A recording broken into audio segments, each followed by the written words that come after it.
Le mystère de la disparition d'Émile, ce jeune garçon devenu introuvable depuis maintenant le 8 juillet, continue de hanter les habitants du hameau paisible du Haut-Vernay, niché dans les Alpes de Haute-Provence. Échappant momentanément à la surveillance attentive de ses grands-parents, l'enfant a laissé derrière lui une inquiétude palpable. Deux témoins dont la crédibilité ne semble pas remise en cause par les gendarmes ont apporté des éléments clés à cette affaire énigmatique. L'un de ces témoins, interrogé cette semaine par le Parisien, demeure catégorique quant à ses dires. « Je sais ce que j'ai vu ».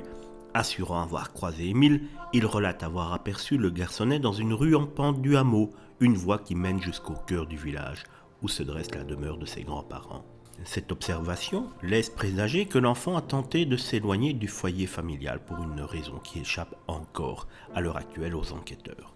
Précédemment, un ado et un homme d'âge mûr avaient déjà rapporté avoir repéré Émile dans les rues du Haut-Vernay.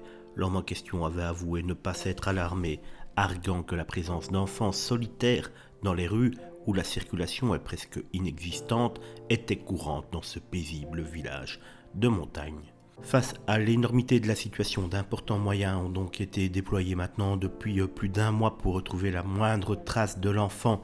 Des équipes de recherche sont sur le terrain depuis un mois, des drones, et tout ce qui est en mesure de retrouver le petit a été employé par les gendarmes, mais pour l'instant, donc, le petit Émile demeure toujours introuvable. Et si dans ce village où il n'y a pas de voiture qui passe, comme les habitants le disent très clairement, on ne retrouve pas un enfant, c'est que l'enfant est toujours dans ce village.